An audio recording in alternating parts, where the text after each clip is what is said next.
Muy buenas tardes, señores, y bienvenidos a esta su casa un día más. Personalmente a mí siempre me ha gustado la palabra brecha, no solo por las connotaciones heroicas, pueriles, ¿no?, del que se abre la cabeza y se deja coser y luego solamente se le queda un vago recuerdo del dolor de aquello, sino también porque en el argot periodístico denota que algo se resquebraja, que hay diferencias insalvables. Y en las últimas semanas asistimos por lo menos a dos y en el seno del gobierno de coalición. Una de ellas un poco más salvable que la otra. Ahora les contamos. PSOE y Sumar no pueden estar más alejados en lo que tiene que ver con el aumento de gasto en defensa y con la tributación que Hacienda le está haciendo pagar ya a los que perciben el salario mínimo. Como saben, 1.184 euros brutos al mes en 14 pagas. Esto es lo último que pactó el Ministerio de Trabajo y los sindicatos con ese aumento de 50 euros al mes respecto al año pasado. Bueno, en este último capítulo, a pesar de los enfrentamientos verbales, de las conversaciones al oído en el Congreso de los Diputados, viendo como vimos esta misma semana, el miércoles, cómo salía por un lado Yolanda Díaz, por otro lado María Jesús Montero, hablaban los equipos, volvían a entrar en el hemiciclo, a pesar de las pullas ante los medios de comunicación y en la propia Moncloa, este capítulo ha terminado hoy más o menos y mejor de lo que se esperaba. Porque fíjense, este viernes era la fecha límite que el Ejecutivo tenía para avisar al Congreso de que ejerciera un veto a la proposición de ley que presentó Sumar para eximir del pago a Hacienda a todos los trabajadores que cobren el salario mínimo. Hacienda lanzó un aviso a navegantes con el objetivo de presionar a los de Sumar para que llegaran a un acuerdo entre los dos esta misma semana. Claro, el problema es que no contaban con que Yolanda Díaz, si tiene que ir al enfrentamiento, pues va. Su partido o su plataforma, llámenlo como quieran, está en las últimas, así que ¿qué tenía que perder? Bueno, en la mesa del Congreso podía salir adelante su proposición de ley, la de Sumar, porque no quieren que se les cobre el IRPF a los que reciben el salario mínimo interprofesional. ¿Y qué pasa? Que en esa proposición de ley les apoyaría incluso el Partido Popular, lo nunca visto. Imagínense el bochorno para Pedro Sánchez y para María Jesús Montero, presidente y vicepresidenta, viendo cómo la otra vicepresidenta con más poder, porque la tercera es Sara Agesen, que es más bien un ejercicio de postureo ecologista, les hace quedar mal. O sea, imaginen la ruptura absoluta, ¿no? Vetando el gobierno la proposición de su socio prioritario. ¿Se lo imaginan? Bueno, esta situación es la que han conseguido evitar con el acuerdo de hoy, ¿eh? La ministra de Hacienda cree que tanta subida de salario mínimo es innecesaria, o por lo menos, ya que Yolanda Díaz cada año lo pacta con los sindicatos, dando la espalda a los empresarios, por lo menos que tributen. Esa es la opinión que tienen en el Ministerio de Hacienda, ¿no? Que aporten como los demás y, de paso, que se ejerza un control por parte de la agencia tributaria y que tengan que presentar la declaración de la renta, que lo haga todo el mundo. Como nos dijo ayer en el Ministerio de Hacienda, la ministra María Jesús Montero dice, hombre, esta gente del salario mínimo, si cobraran entre 700 y 800 euros, pues lo entiendo, ¿no? Pero es que, claro, estar ya cerca de los 1.200 euros brutos al mes, hombre, pues ahí hay que tributar. Pero Yolanda Díaz siempre se ha negado a esa tributación y Montero, en este mes de tira y afloja, la ha desacreditado, lo recordamos. La justicia fiscal, insisto, empieza por arriba, no por abajo. Hacer discursos populistas me parece que no conduce a nada. Bueno, pues Díaz insistía en que no era el momento de hablar de tributación. María Jesús Montero decía que era populista. ¿Qué es esto de no pagar impuestos, no? Claro, este año ha conseguido Yolanda Díaz que la subida del salario mínimo sea, como les decía, de 50 euros, ¿no? La parte alta de la horquilla que le dieron los expertos, ese grupo de expertos que fichó Yolanda Díaz, por cierto, sin pagarles. Hay que ver, han sido como los asesores científicos de la ministra. Ella siempre presume de ello, de que la ciencia está detrás de todas las decisiones del Ministerio de Trabajo. Así que para Díaz, aplicar un tipo marginal en el IRPF del 43% a un salario mínimo anual de 16.500 euros, esto era una injusticia fiscal, que es lo que hemos escuchado, ¿no? Porque, claro, sus perceptores aportan a Hacienda 22 euros de los 50 de más que le han subido este año. Por tanto, para eso podría haber pactado incluso solamente con la COE.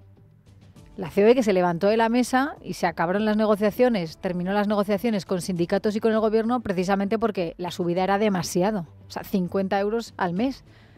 Los empresarios lo que pedían era una subida de 34. Hombre, si llega a saber Yolanda Díaz que su compañera de filas, le iba a hacer esta jugarreta para que tributaran en Hacienda, estos trabajadores pues lo habría pactado directamente con la COE y se habrían quedado con 34 euros de más, ¿no? Aunque yo también me malicio que creo que ahí en ese caso incluso María Jesús Montero no se habría quedado conforme. Le habría parecido excesiva esa subida, como lo es, en efecto, y también habría pedido la tributación. Así que fíjense, todo este lío con el diálogo social, Yolanda Díaz, que si se levantan los empresarios, no ha servido para nada. El desgaste de Díaz, para nada. Y por eso la propia Díaz se enfadó cuando Hacienda insistió en que tenían que tributar. Decía Hacienda que no iba a cambiar la ley, como hace cada año, porque lo que han hecho hasta ahora ha sido que cada vez que aumentaban el salario mínimo, elevaban el mínimo exento. Bueno, pues este año, dijo Hacienda, todo el mundo a pagar. ¿Recuerdan la rueda de prensa del 11 de febrero, tras el Consejo de Ministros en Moncloa, cuando anunciaron esta subida del salario mínimo, una victoria de Yolanda Díaz? En esa rueda de prensa obviaron el tema de la tributación. Pero claro, horas antes salió en los medios de comunicación y por eso le preguntaron los periodistas a Díaz, el primer día que la vimos realmente enfurecida. No puedo desvelar el contenido del Consejo de Ministros, pero como este debate no existió, sí le digo que no hubo ni deliberación en el Consejo de Ministros, ninguna, ni comunicación, desde luego, a ninguna de las partes que componemos el espacio de Sumar en el Gobierno. Y digo porque me he ocupado de esto. Por tanto, me he enterado por ustedes ante los medios de comunicación. Aquí se le notaba más bien sorprendida, ojiplática, ¿no? Y luego fue a más. Se fue enfadando aún más, ¿no? A partir de ahí los enfados fueron constantes. Hacienda diciendo que sí hay que hacer pedagogía, que esto de hablar de librarse de pagar impuestos como que no puede ser, que hay que mantener el estado de bienestar. Estaba poniendo en un aprieto ideológico incluso a la propia Yolanda Díaz, ¿no? Con esto de que no, porque claro, Díaz no quería que pagaran estos impuestos. La tensión fue a más entre ambos ministerios con sus equipos negociadores, y un poco más y piden un moderador.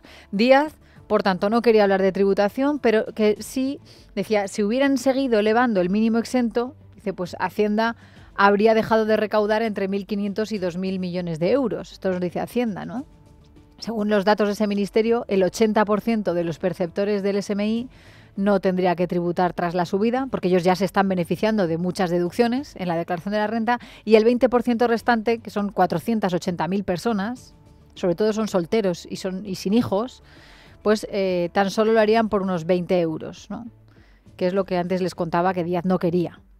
Insisto, afecta, no llega a 500.000 personas, pero miren la que se ha liado con tal de protegerlos de Hacienda, en el caso de Yolanda Díaz, ¿no? Bueno, ahora se ha llegado a un acuerdo para compensar a ese pequeño porcentaje de españoles. Finalmente van a tener que tributar, lo están haciendo ya, pero van a tener deducciones específicas, personalizadas, dicen en Hacienda, para compensar lo que ya están pagando, a pesar del mensaje contradictorio, María Jesús Montero.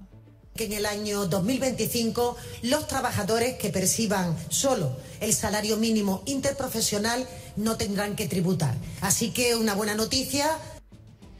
¿Saben por qué les digo que es contradictorio? Han escuchado, ¿no?, lo que ha dicho María Jesús Montero. Una buena noticia, no tendrán que tributar los del 2025. Resulta que es que ya están tributando, O sea, que ya se lo están quitando de la nómina. Claro, primero dice no hay que tributar y luego habla de que vamos a compensar el abono que ya están haciendo. Y de lo que se ha tratado en este acuerdo es de que ese 20% no tenga que tributar a partir de una deducción que se aplicará en el propio IRPF para compensar lo que tendrían que haber abonado frente a lo que se les da para compensar ese abono. Para compensar ese abono. O sea, en la misma frase dice una cosa y la contraria, Ya les digo, y es algo que a mí personalmente me tiene bastante indignada, por cómo lo están enfocando en muchos medios de comunicación y sobre todo por la explicación que han dado hoy en el seno del Gobierno.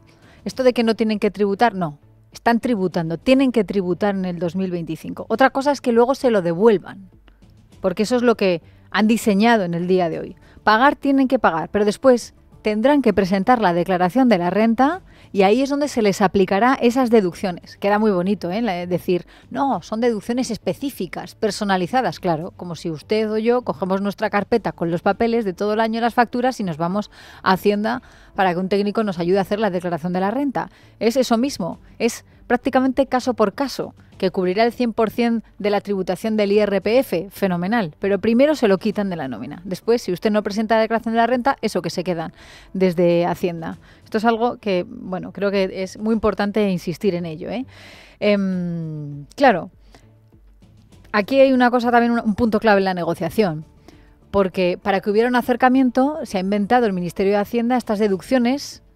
específicas para estas 500.000 personas, pero solamente con la duración de un año. Claro, Yolanda Díaz dice, no, es que esto en todo caso tiene que ser para siempre, para siempre. O sea, que aunque te lo quite Hacienda y después presentes la declaración de la renta y haya deducciones y te lo devuelvan en torno a unos 300 euros, depende de la declaración que le salga a cada uno, a Yolanda Díaz, bueno, eso lo podría ver mejor, pero tendría que ser para siempre. Al final solamente, de momento ha sido para el 2025. Ha ganado Montero, por un lado, porque claro, va a seguir habiendo tributación, no han cambiado la ley, pero le añaden una deducción. Y porque esta deducción solamente se va a aplicar este año, como ella quería. Ha ganado Montero. Bien. Y claro, porque no se ha llegado al veto parlamentario, también ha ganado María Jesús Montero, que no quería que viéramos esa imagen, ¿no? Sin ese veto del PSOE, la ley de sumar podría haber llegado a votarse y el PSOE no podría haber hecho absolutamente nada para bloquearlo. Así que por eso ha habido un acuerdo, por el bien de todos. ¿Ha ganado Díaz? Pues en parte también, claro, porque ha conseguido por lo menos una deducción, aunque sea por un año, pero algo ha rascado. Bueno, el espectáculo dado esta mañana ha sido de locos, porque parecía que todo estaba perdido, que iba a haber al final un veto en la mesa del Congreso, pero de un momento a otro ha llegado el acuerdo. Vamos a ver qué ha pasado en las últimas horas, cronológicamente. Leticia Barquín, buenas tardes. Buenas tardes. A primera hora, Yolanda Díaz salía en Telecinco diciendo que María Jesús Montero se había levantado de la mesa a las 10 de la noche, dando por hecho que una parte del Gobierno iba a vetar a la otra, un choque que la vicepresidenta segunda ha teatralizado así. Las 10 de la noche. Aprovecha las últimas funciones de Aladdin, el musical de Disney, y vívelo esta misma semana. Hay un genio.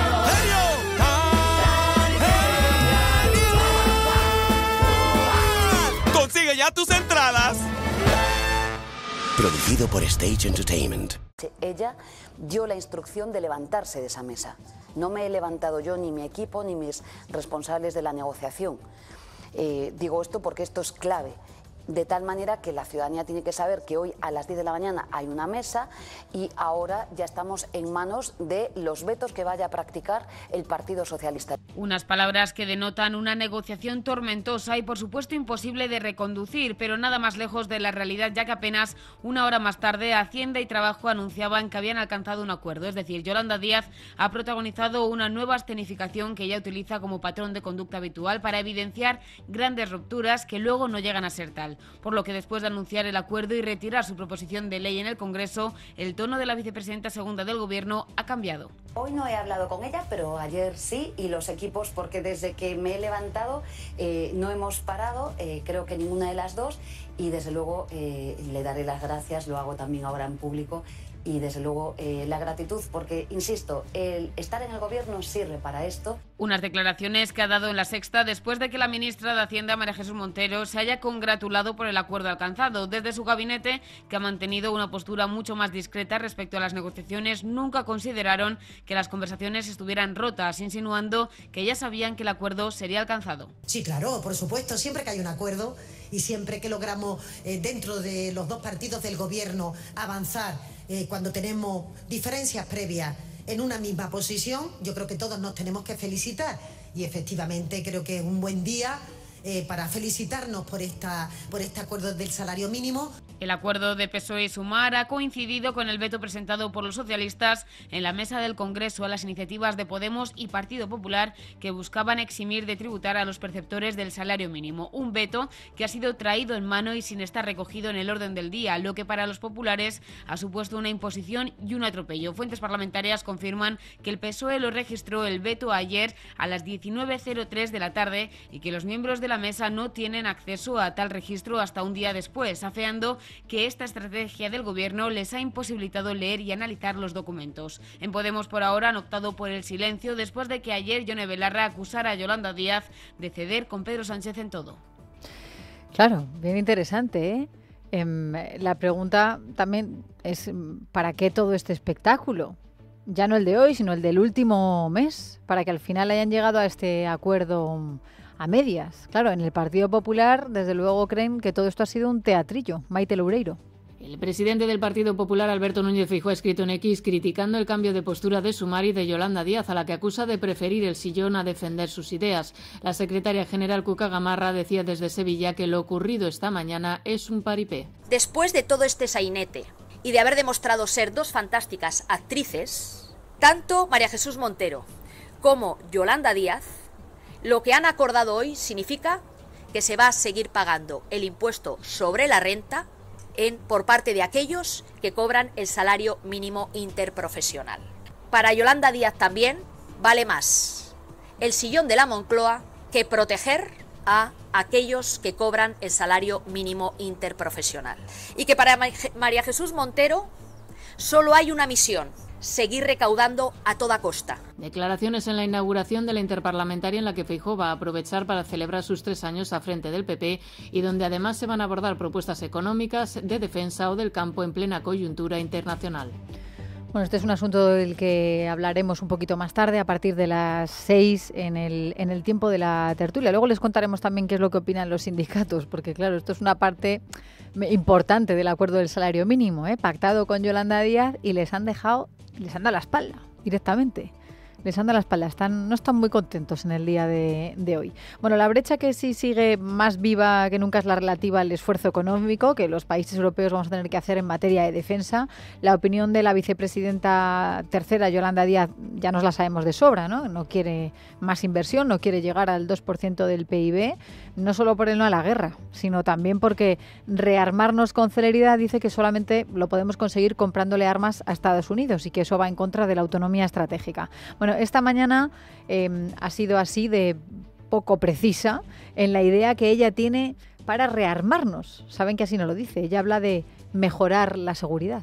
La posición de Sumar y la posición de hoy en día en Europa es que ha sido un gravísimo error someter, ¿no?, o la dependencia de la política exterior y de defensa a los Estados Unidos, y hoy se está trabajando para que en Europa tengamos una política de defensa y de seguridad propia, que ha de ser coordinada con los 27 Estados miembros y que, insisto, no va de subir o bajar el presupuesto de defensa, va de coordinar y de definir bien cuál es la política de seguridad y de defensa que necesita Europa. La política de seguridad y de defensa. Claro, utilizan también estos eufemismos y estas cosas porque ahí quieren meter de todo. Eso es un saco sin fondo, ¿no? Por ejemplo, insisten en hablar de ciberseguridad, ¿no? Siempre que puede. El ministro de Economía, Carlos Cuerpo. También están pensando incluso en meter medicinas o políticas relacionadas con el cambio climático. Si no, escuchen lo que ha dicho hoy la secretaria de Política Económica y Transformación Digital del Partido Socialista, Emma López, en una entrevista en Antena 3. Esto no solamente es una cuestión de armas, esto es una cuestión también de qué ocurre con el cambio climático, porque la seguridad no debe ser solo la seguridad externa, que es muy importante. La seguridad debe ser también una seguridad interna. Y ahí hablamos, por ejemplo, de emergencias climáticas, pues como por desgracia hemos vivido hace muy poquito en Valencia. No sé qué opinan ustedes, pero lo que hay que hacer para conseguir el beneplácito de los socios parlamentarios, claro, hay que rellenar todo este espacio, desde el 1,2 hasta el 2%, ¿no?, del PIB. Puestos a tirar de creatividad, por lo que les decía antes de las medicinas. Es interesante volver a leer lo que dice Mónica García, la ministra de Sanidad, que ha vuelto a repetir hoy en una entrevista en el diario.es lo siguiente. Dice que todo el mundo entiende que una de las amenazas globales que tenemos y que ya hemos vivido a través de la pandemia es la amenaza a nuestra salud. Parte de la defensa debe incluir los medicamentos críticos, las cadenas de producción y las reservas estratégicas de material sanitario. Fíjense. Y hoy leemos, por ejemplo, en El Español que el Ministerio de Defensa de Margarita Robles está negociando ya con varios ministerios, sobre todo, pues fíjense, curiosidad, el de Transición Ecológica, con esto del cambio climático, el de Industria y el Interior, qué partidas se puede hacer pasar por gasto militar para llegar a ese 2% del PIB, ¿no? E intentar blanquear un poco la imagen. Pero ese no es uno de los asuntos más importantes, ¿eh? Hoy lo más comentado es la resaca que queda tras el trago amargo de ayer, cuando el secretario general de la OTAN, Mark Rutte, dijo algo que Sánchez no nos había dicho. Hasta ahora el compromiso de España era para el 2029, de llegar al gasto del 2% del PIB español. Y Sánchez, el miércoles, en el Congreso, pues no quiso hablar de una fecha concreta, viendo el poco respaldo que tiene y sobre todo de sus socios. Pero es que ayer, de repente, le sale competencia. El señor Rutte aseguró que claro que sabemos el compromiso de España, ¿no? Anda, qué sorpresa, porque nosotros los españoles no tenemos ni idea, ¿no? O sea, él nos contó cuáles son los planes de España. Que España quiere llegar a ese 2% del PIB en gasto militar antes del verano, dijo. Añadió más cosas, dijo que no solo los aliados del flanco oriental de la OTAN corren peligro, los que están más cerca de Rusia por un posible ataque ruso, porque dijo que con la última tecnología de misiles saliendo de Rusia, la diferencia de un ataque contra Varsovia o un ataque contra Madrid, los puso de ejemplo, son 10 minutos. Bueno, se les heló la sangre en Moncloa. Se encendieron todas las alarmas. Tuvieron que salir con fuentes del gobierno por la tarde-noche a precisar que España, claro que está trabajando por llegar al compromiso del 2%, pero lo antes posible, que no este verano, ¿no? O sea, dicen, no hemos llegado a ningún compromiso concreto, estamos en ello. Cuando haya algo ya lo trasladaremos nosotros a la opinión pública. Hoy el ministro de Presidencia, Félix Bolaños, con un ataque de cuernos, ha salido a responder así. Por el gobierno de España habla el gobierno de España. Más claro, agua. O sea, ¿quién es el señor Rutte para venir y decir que nuestros planes, que nuestro compromiso es antes del verano? Claro, es que el gobierno ha quedado en evidencia. Hay dos versiones y una de ellas está llena de interrogantes, que es la del Ejecutivo español, porque no nos quiere dar más datos, ¿eh? No obstante, para no quedar demasiado mal con Rutte, Bolaños sí que ha querido decir que sí que somos de fiar, que hemos adquirido un compromiso, aunque ese compromiso difuso no sea suyo, sino del gobierno anterior, y que no hemos avanzado nada desde entonces. Desde luego nosotros somos un socio fiable, queremos alcanzar ese 2% porque es un compromiso de nuestro país, es un compromiso del presidente del gobierno y es un compromiso de gobiernos anteriores que nosotros hacemos suyos porque somos un país serio y un socio fiable. Este compromiso del 2%, recuerden que lo asume el gobierno Rajoy en el año 2014 en la cumbre de Gales y nosotros, el presidente del gobierno, hace suyo ese compromiso porque nuestro país es un aliado serio tanto en la OTAN como en la Unión Europea. Es uno de los argumentarios del día, ¿eh? Hablar de que ese objetivo del 2% ya se lo había marcado Mariano Rajoy, ya lo sabíamos, pero bueno, no hemos hecho los deberes. Y luego también ha habido algo interesante en la entrevista a la secretaria de Política Económica socialista, Emma López, porque se ha atrevido a darnos una fecha o a ir desvelando algún compromiso adquirido antes del 2029, pero así haciéndose como la despistada. Pero en ningún momento se ha hablado de que ese 2% tenga que ser en verano. La primera noticia que hemos tenido es precisamente esta entrevista. No es de lo que estamos hablando, con lo cual creo que son temas muy serios, son temas muy rigurosos, son temas que incluyen mucha inversión, que incluyen también hacer pedagogía, que incluye convencer también al Parlamento. Convencer al Parlamento. Y creo que estábamos hablando del 2028. Ahí ha sido cuando hemos dicho, anda. O sea, que sí que había una fecha, ¿eh? Otra de las cuestiones es de dónde van a sacar el dinero. Ayer, durante la presentación de los datos de ejecución presupuestaria, María Jesús Montero, que salió a decir esto de España va bien, a lo José María Aznar, bueno, dijo que había muchas herramientas para conseguir esa financiación. La de los préstamos, las de las transferencias europeas que están por estudiar en la Unión Europea, la del dinero que nos va a dar Nadia Calviño desde el Banco Europeo de Inversiones o el Banco Central Europeo. Pero al dar los datos de déficit del 2024... Ya saben que cerramos en el 2,8% del PIB, sin contar con los gastos de la DANA, pues tenemos 2 décimas de margen para gastar, unos 3.200 millones que nos podrían servir para la defensa, bueno, para cambio climático, lo que quieran meter ahí. Esto es un país de pandereta. Fíjense, es curioso, pero hay otra herramienta con la que cuenta María Jesús Montero y que tiene que ver con los presupuestos actuales. No los nuevos, claro, es que no hay ni nuevos de 2025, los prorrogados del 2023, incluso de los anteriores, porque hay un artículo, en el artículo 9 de los presupuestos, que le atribuye al Gobierno, a propuesta de María Jesús Montero y también del ministro Óscar López de Función Pública, las competencias en materia de modificaciones presupuestarias, dice ese artículo. O sea, habla de transferencias de crédito entre secciones para atender necesidades ineludibles. ¿Qué son necesidades ineludibles? Aquí entra la interpretación. Pero eso, por ejemplo, pudo ser la pandemia. Pudieron ser también los gastos extra por la invasión de Ucrania. Y ahora podrían ser los gastos extra en defensa que nos están reclamando la Unión Europea y la OTAN. O sea, no hemos hecho los deberes, pero esto es una necesidad ineludible que ahora podría utilizar, acogiéndose también a ese artículo, la propia María Jesús Montero para modificar las cuentas que tenemos ahora más que prorrogadas. Para tener más pistas tendremos que esperar unos cuantos meses. A ver, esperemos que incluso antes de junio, cuando se celebre la cumbre de la OTAN.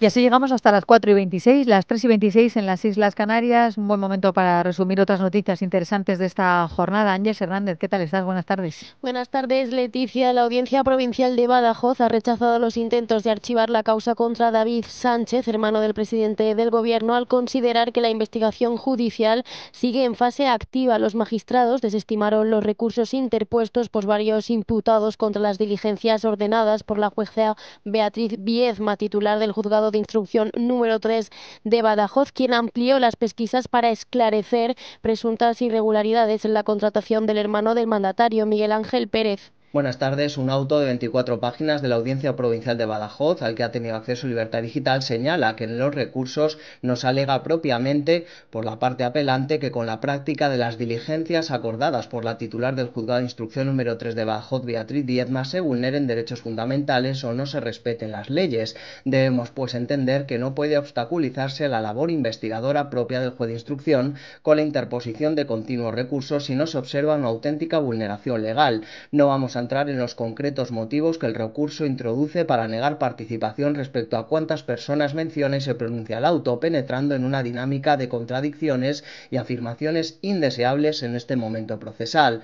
La razón, dicen los magistrados, es obvia, como decimos. La instrucción se encuentra en pleno apogeo, pues se han acordado múltiples diligencias de investigación y no entendemos factible una delimitación e individualización pormenorizada de imputaciones en este momento procesal como se pretende.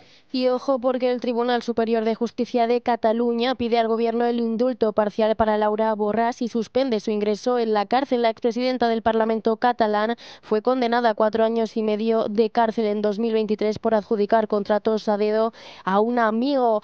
Noelia Bautista, buenas tardes. Propuesta con la que el Superior de Justicia de Cataluña oficializa su petición de indulto y pasa la patata caliente al Gobierno de Pedro Sánchez, que, como saben, está a manos de los 7 votos de Junts, partido en el que milita Laura Borràs y a la que a día de hoy siguen respaldando. La propuesta es de un indulto parcial de la pena que se le impuso en marzo de 2023, concretamente del tiempo que supera los 2 años de pena, para que así la condenada pueda eludir la entrada en prisión. Recordemos que la expresidenta del Parlamento de Cataluña fue condenada por un delito de prevaricación, otro delito continuado de falsedad en documento oficial y como inductora de otro delito continuado de falsedad, en este caso de documento mercantil, por fraccionar contratos para dárselos a dedo a un amigo cuando dirigía la institución de las letras catalanas. Con este auto, el Tribunal Superior de Justicia de Cataluña de momento ha dejado en suspenso su entrada en la cárcel hasta que el Gobierno decida si le concede o no la medida de gracia. En cualquier caso, el Tribunal le ha citado el 4 de abril para recordarle que no puede ejercer ninguna actividad, empleo o cargo público dada la pena de inhabilitación y tiene que abonar la multa que le impuso la justicia. Por cierto,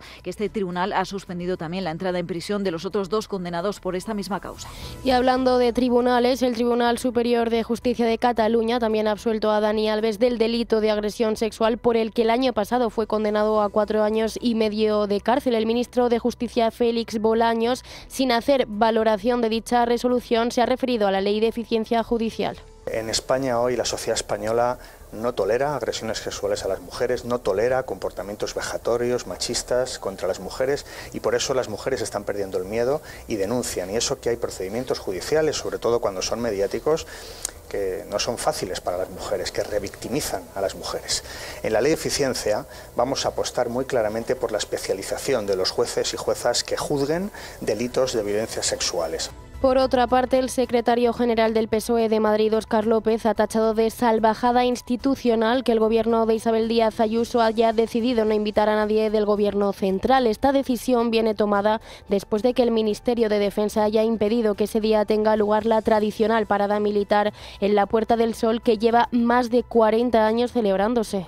Pues la mejor valoración es comprometerme, como voy a hacer ahora mismo, a que cuando haya un cambio en Madrid, en 2027, no pasará ninguna de estas salvajadas institucionales a las que nos tiene acostumbrada la señora Ayuso. Son polémicas absolutamente absurdas, estériles.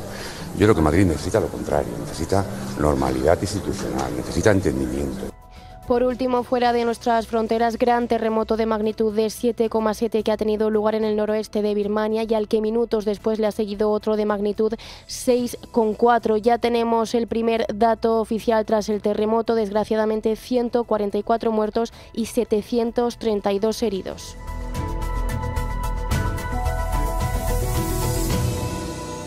En casa de Herrero, Es Radio.